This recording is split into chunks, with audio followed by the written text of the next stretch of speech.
반갑습니다. 우리 좌우 앞뒤로 보시면서 주님의 이름으로 평강을 담아서 샬롬을 한번 인사해볼까요? 네, 샬롬. 네, 네, 네. 주님의 평안이 우리 각자 성도님들에게 있기를 원합니다. 우리가 계속해서 성경을 어떻게 읽을 것인가에 대해서 진행을 지난주부터 시작됐습니다. 오늘은 바로 두 번째 시간입니다. 이 시간을 가지는 이유는 올해 우리 교회가 큐티를 강조하고 그리고 큐티를 통한 하나님 말씀 묵상을 우리 성도님들에게 권면하고 있기 때문입니다. 복 있는 사람이라는 책으로 우리가 큐티를 하고 있는데요, 큐티는 말씀을 묵상하는 것으로 시작이 됩니다. 묵상하실 때 제가 권면하기는 꼭 옆에 있는 해설을 통해서 묵상하시기를 바랍니다. 해설 없이 묵상하는 것만큼 위험한 큐티는 없습니다. 스스로 해석하게 되고 스스로 하나님의 뜻을 발견하려고 하고, 그러다 보면 하나님의 뜻보다는 자신의 뜻에 맞추어서 성경을 읽고 해석하게 됩니다. 그렇게 오류가 쌓이고 쌓이다 보면 말씀을 해석하고 뜻을 알고 전하는 은사가 있는 목사님과 그리고 우리 교역자들에 대한 신뢰를 여러분은 잃게 될 것입니다. 그리고 교회 중심, 말씀 중심이 아니라 개인 말씀 묵상 중심으로 큐티 생활을 하게 되게 될 겁니다. 그러다 보면 이렇게 생각할 수도 있겠죠. 내가 집에서 큐티로 말씀 충분히 묵상하는데 교회에 나갈 이유가 무엇이 있을까? 이렇게 위험한 오류에도 빠지게 될 수 있습니다. 그래서 건전한 큐티 생활을 하기 위해서 꼭 우리가 복 있는 사람들 옆에 있는 해설을 참고하셔서 함께 묵상하심으로, 그리고 그 해설에 대해 신뢰와 동의가 동반된 가운데서 말씀을 읽고 묵상하시길 바랍니다. 그리고 건강한 말씀을 읽기 위해서 우리가 지난주부터 6주간의 성경을 어떻게 읽을 것인가에 대해서 우리가 진행을 하게 되는 것입니다. 자, PPT 한번 준비해 주실까요?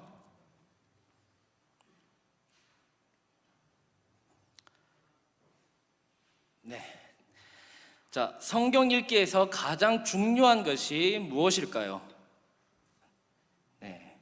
지난주는 우리 정내영 전도사님께서 성경을 천천히 읽을 것과 그리고 저자의 의도에 따라서 깊게 읽어야 된다고 우리에게 말씀해 주셨습니다.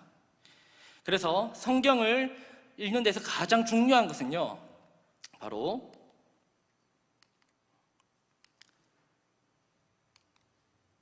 넘어가지 않네요. 네, 한번 읽어주시겠습니까? 시작. 그렇습니다. 성경을 우리가 묵상하는 데 있어서 가장 먼저 동반돼야 되는 중요한 사실은 천천히 깊이 읽는 것이 가장 중요합니다. 우리가 교회에서 새해를 시작할 때 성경 읽자, 올해는 꼭 일독해야지 라는 다짐과 함께 시작하는 경우가 많습니다.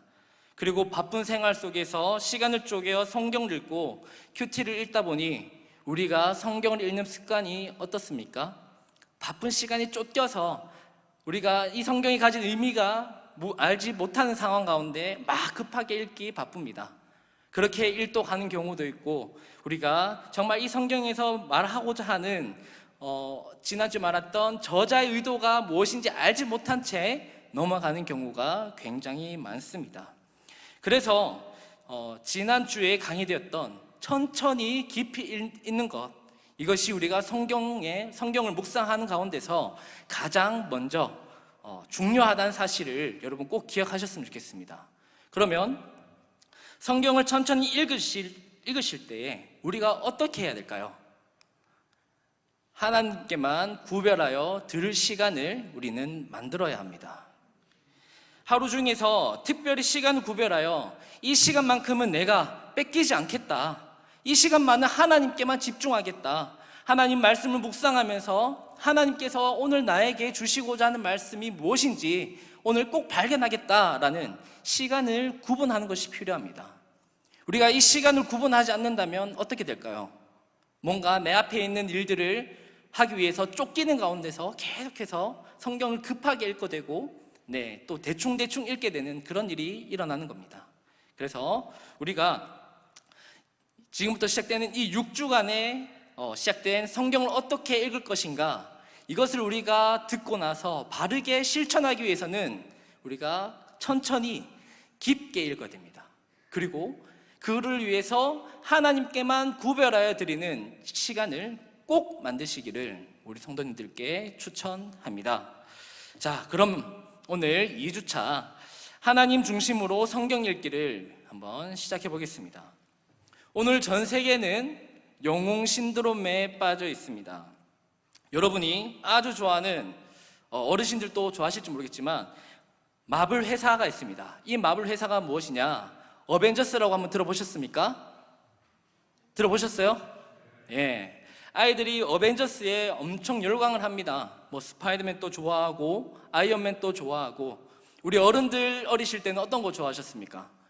배트맨 좋아하셨습니까? 예, 슈퍼맨도 좋아하셨죠. 네, 이렇게 영웅들이 나타나는 이런 영화들을 굉장히 좋아합니다.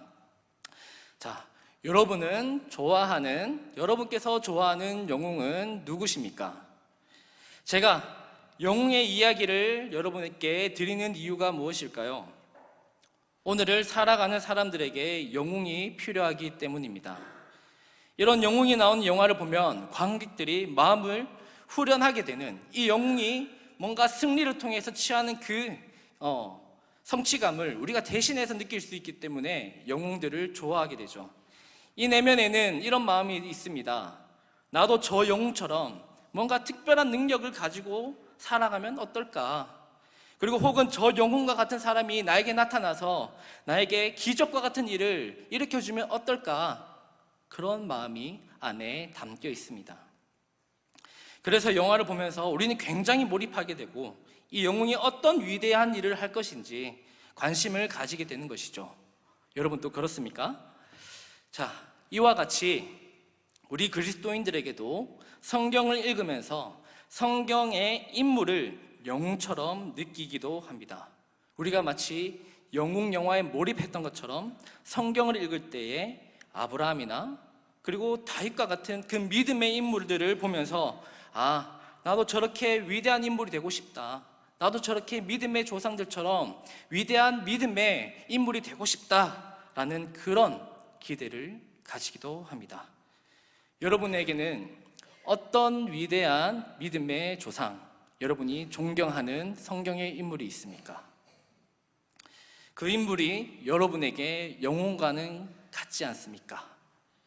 그래서 성경을 읽을 때 그리스 로마 신화처럼 영웅 열전을 읽는 것처럼 우리가 성경을 읽을 때가 많습니다. 흥미로운 말씀 위주로 읽게 되는 모습도 있죠.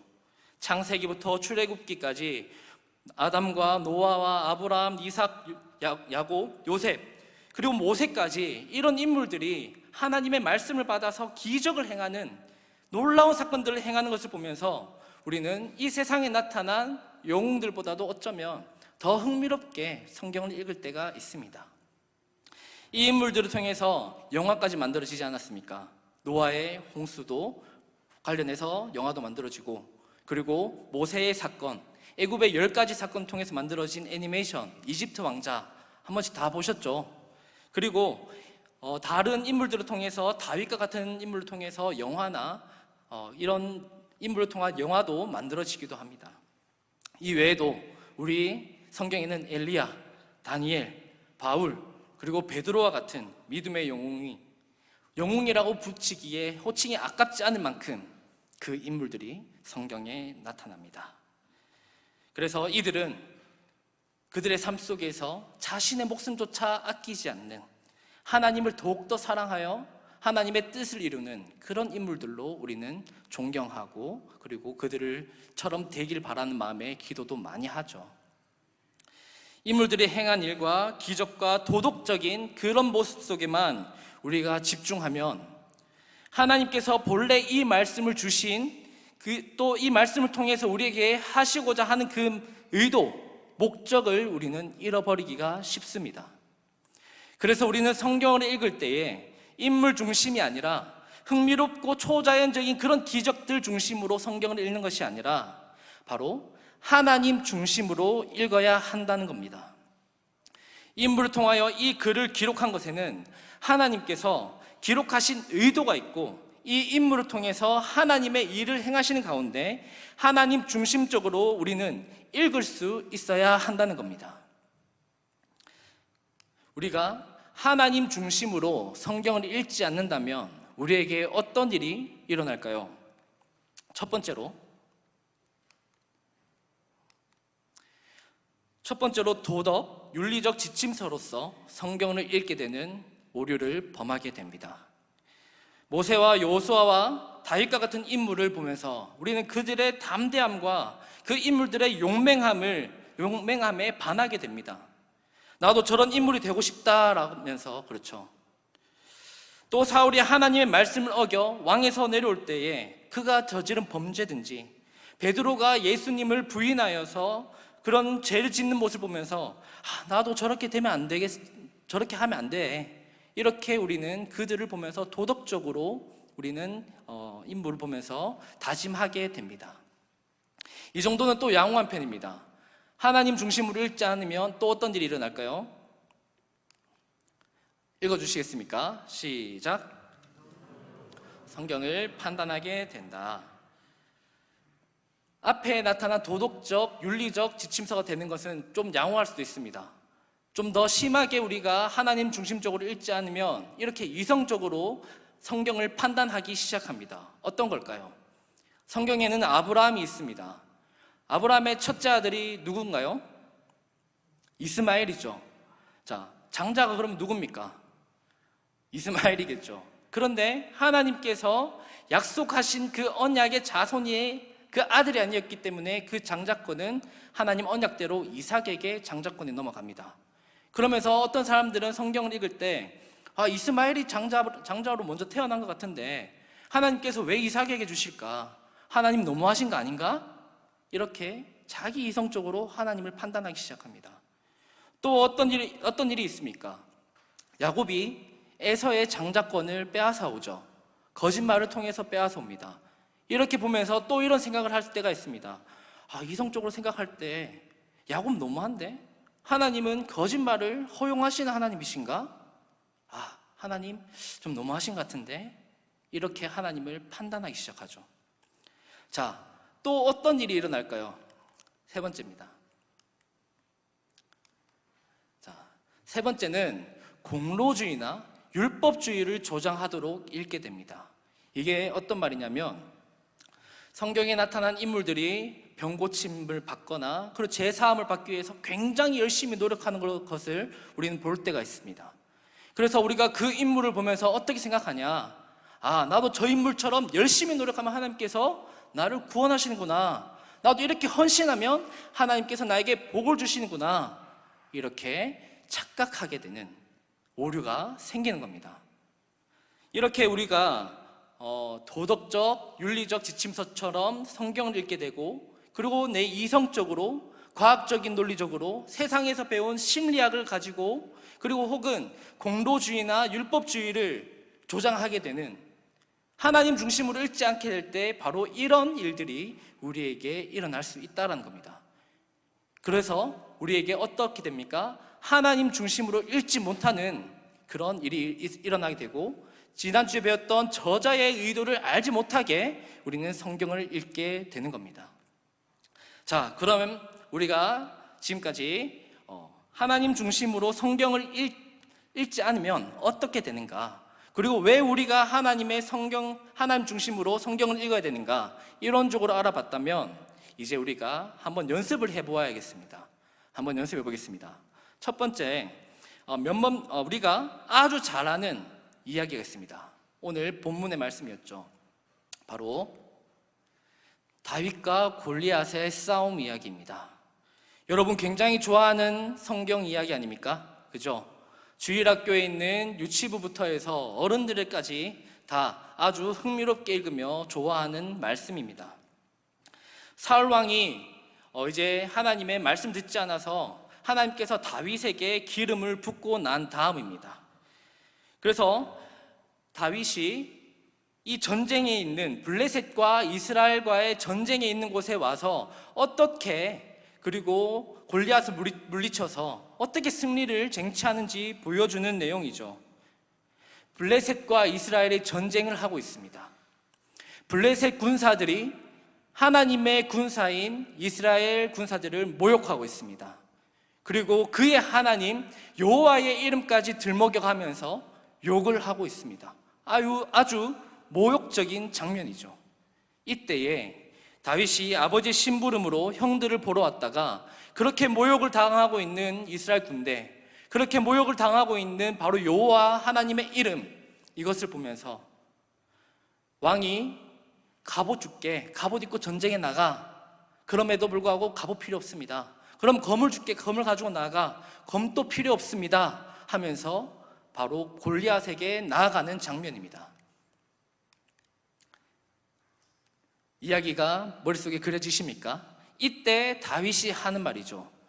다윗이 블레셋 사람에게 이르되 너는 칼과 창과 단창으로 내게 나아오거니와 나는 만군의 여호와의 이름 곧 내가 모욕하는 이스라엘 군대의 하나님의 이름으로 내게 나아가노라. 그러고 나서 물맷돌을 던집니다. 그리고 골리앗을 쓰러뜨립니다. 그리고 쓰러진 그 골리앗에게 가서 골리앗의 칼을 빼고 그의 목을 베어서 승리를 취하게 됩니다. 어떻습니까? 너무나 멋진 장면이지 않습니까? 그 어떤 히어로 이야기보다 굉장히 멋있는 이야기입니다. 평범한 소년이 특별한 무기도 아니고 평범한 물맷돌로 골리앗을 쓰러뜨려 넘어뜨립니다. 그가 골리앗의 머리를 들었을 때 이스라엘 백성들이 환호를 지르고 그들이 지고 있던 그 전쟁이 역전이 되어서 그들이 역습으로 나아갑니다. 그리고 그 블레셋의 모든 군사들을 쳐서 무찌릅니다. 그 장면을 한번 생각해 보십시오.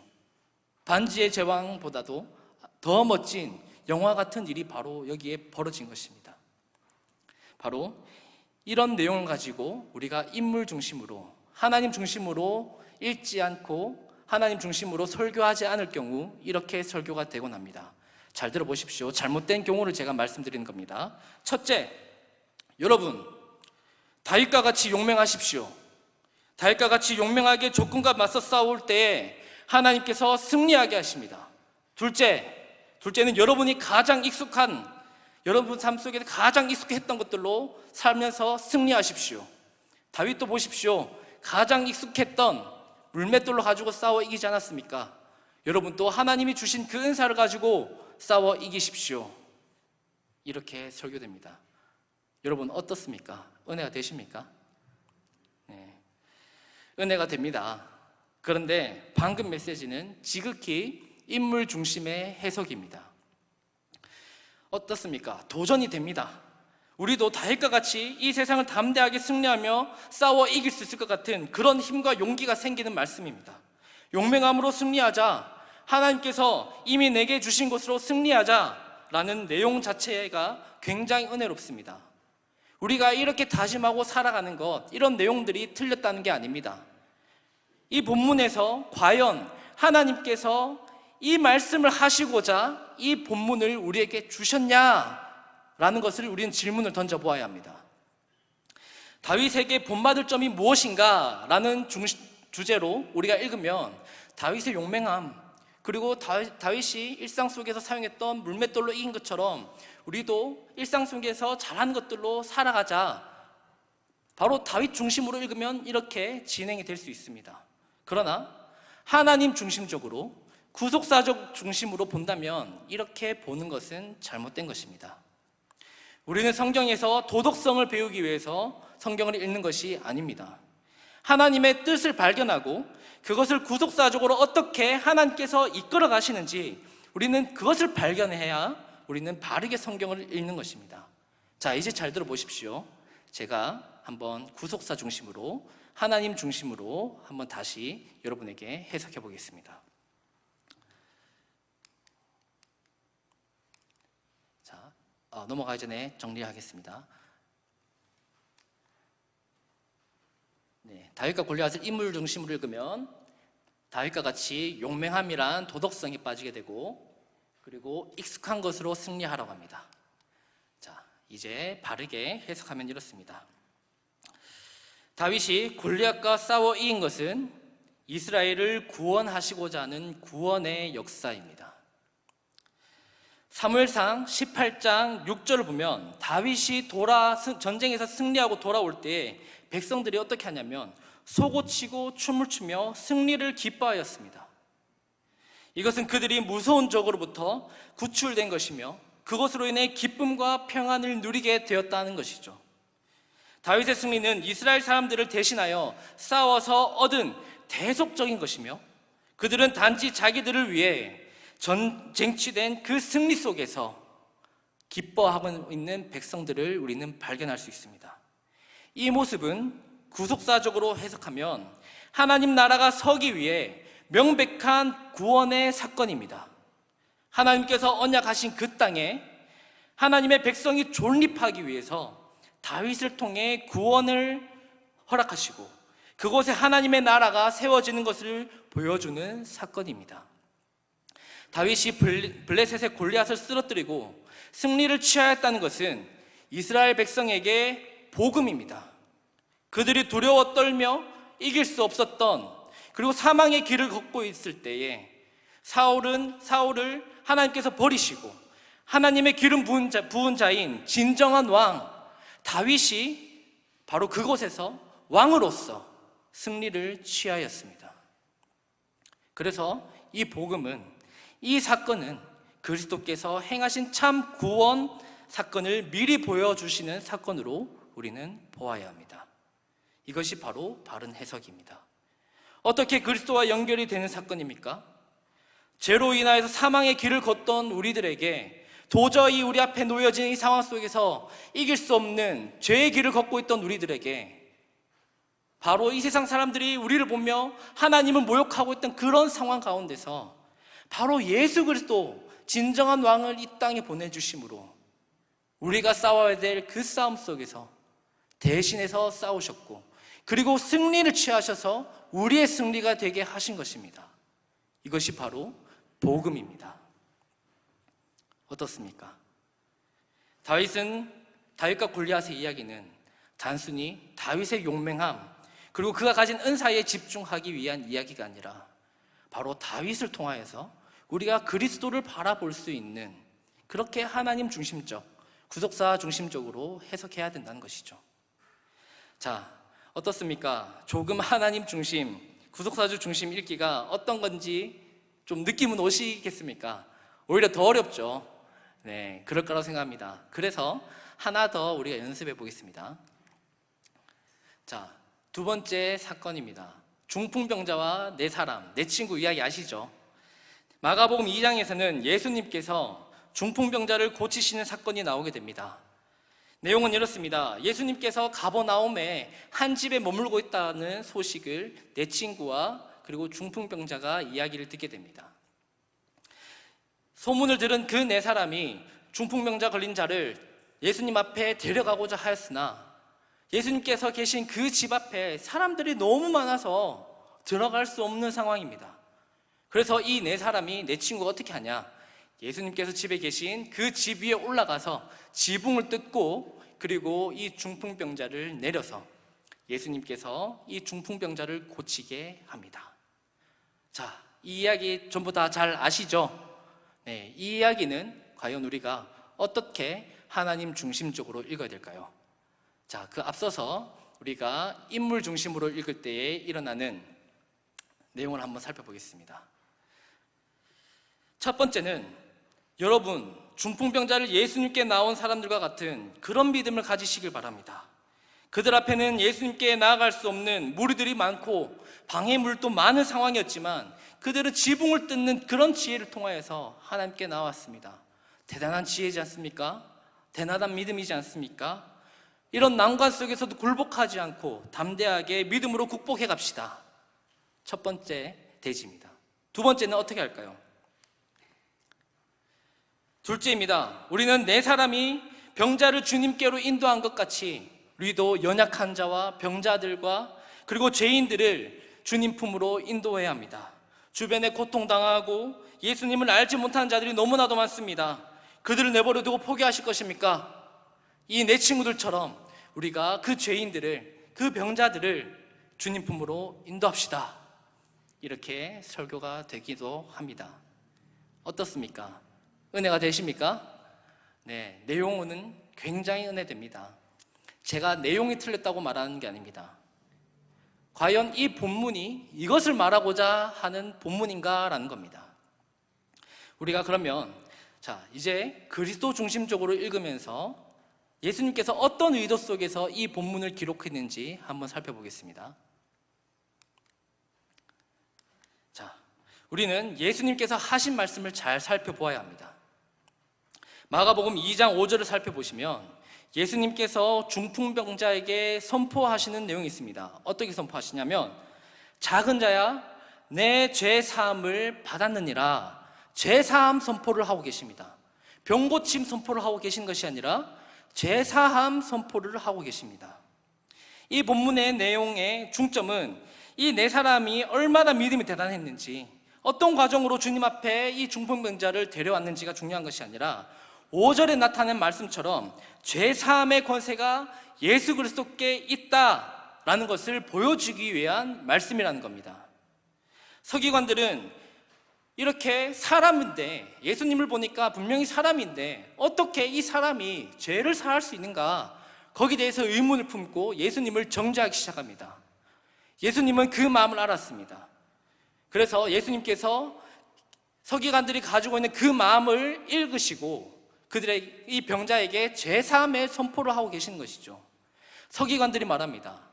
죄사함의 선포는 오직 하나님만 하실 수 있는 것인데 어찌하여 인간인 네가 죄사함을 선포하느냐, 이렇게 예수님을 정죄하죠. 그런데 예수님께서 죄사하실 수 있는 권세가 있으십니까? 없으십니까? 있으십니다. 예수님께서는 인간으로 오셨지만 하나님이십니다. 그래서 이 본문에서는 이들에게 나타내 보이고자 하시는 내용이 무엇이냐, 내가 인간으로 왔지만 죄사함을 할 수 있는 하나님이다, 하나님의 아들이다, 내가 이스라엘을 구원하기 위한 메시아로 왔다라는 것을 보여주기 위한 본문이라는 겁니다. 그래서 예수님께서는 이 죄를 사할 수 있는 권세가 있는 권세를 사할 수 있는 하나님인 동시에 메시아이시며, 동시에 하나님이시며 메시아인 그분께서 본격적으로 메시아적 사역을 시작하셨다라는 것을 보여주신 겁니다. 그러면서 예수님께서 다니시면서 선포하신 내용이 무엇입니까? 회개하라, 천국이 가까이 왔느니라, 이렇게 말씀하시면서 이제 이 땅에 메시아가 왔으니 너희가 회개하라, 그 천국을 맛볼 준비를 하여라, 이렇게 선포를 하시는 것입니다. 여러분, 이제 구약에서, 신약에서 병고침을 받거나 귀신이 떠나가는 이런 사건이 나오면 우리는 이제 어떻게 해석해야겠습니까? 우리도 예수님 만나서 병고침 받고 싶다, 병고침 받으려면 이 네 사람처럼 열심을 다해야 우리가 병고침 받을 수 있구나, 이렇게 해석해야 됩니까? 이거는 굉장히 지극히 개인 중심적인 해석입니다. 이제는 우리가 하나님 중심, 그리스도 중심 해석을 우리가 배웠습니다. 그렇기 때문에 우리는 다시 한 번 더 성경 본문에 이런 병고침과 그리고 귀신이 떠나가는 이런 사건을 보면서 우리는 생각해야 될 것은 죄를 사하는 권세가 우리가 믿는 하나님께 있구나, 내가 믿는 그 하나님은 나의 죄를 사해 주시는 참 하나님이시며 참 메시아시구나, 그리고 예수 그리스도로 인하여서 우리는 구원을 받은 존재이구나, 이렇게 우리는 이제 해석할 수 있어야 합니다. 이제 말씀을 정리하려고 합니다. 우리는 인물과 사건 중심으로 읽다 보면 생기는 문제가 있다는 것을 알았습니다. 개인적으로 읽게 되고 그리고 개인적으로 적용하게 되는 문제가 생기게 되죠. 또 도덕적으로 다윗의 용맹함과 우리는 그 용기를 보게 되고 중풍병자 네 사람처럼 그들의 헌신을 요구하는 공로주의, 율법주의를 우리는 조장하게 될 수도 있다는 것을 알게 되었습니다. 이런 현상은 하나님께서 의도하신 뜻과 근본적인 가르침을 피하도록 만들게 됩니다. 오늘 이렇게 우리가 하나님 중심, 그리스도 중심, 구속사 중심으로 읽어야 하는 것을 배웠지만 여러분께서 바로 적용해서 읽으시기가 쉽지 않을 것입니다. 신학을 공부한 목사님들과 여기 교육자들도 하나님의 중심적으로 어떻게 읽어야 될 것인지, 이 본문에 나타난 저자의 의도가 무엇인지 알기 위해서 굉장히 연구를 합니다. 그렇게 우리는 또 하나님의 중심적으로 해석한 설교를 여러분에게 설교를 하는 것이죠. 우리 성도님들도 이렇게 읽기가 쉽지는 않을 것입니다. 쉽지 않은 내용을 우리가 그러면 어떻게 하나님 중심적으로 읽어야 할까요? 당장 우리가 이렇게 읽기 어렵겠지만 여러분께서 복 있는 사람들로 큐티를 하고 계십니다. 이 큐티를 할 때에 한번 자신을 점검해 보십시오. 내가 이 큐티를 하고 있는 과정 가운데 개인 중심적으로 나에게 필요한 말씀을 찾기 위해서 내가 큐티를 하고 있지는 않은가? 혹시 내가 이성적인 판단으로 내가 배운 심리학이나 과학적인 논리적인 것들로 이 성경을 판단하거나 이 성경 어떤 부분을 믿지 않고 있는 모습이 나에게 있지는 않은가? 이런 것을 먼저 한번 되돌아보시기 바랍니다. 이것부터 시작하는 것이 하나님 중심적 성경 읽기의 시작입니다. 그래서 앞서 말씀드렸던 복 있는 사람들로 큐티를 통해서 천천히 깊이 읽으시고, 그리고 옆에 첨부된 그 해설을 참고해서 하나님께서 우리에게 말씀하신 것이 무엇인지 깊이 묵상하고 체험하시면서 하나님을 더욱더 깊이 알아가시는 우리 동부산교회 성도들이 되시길 간절히 원합니다. 아멘. 우리 함께 주님 말씀하시면 찬송하도록 하겠습니다.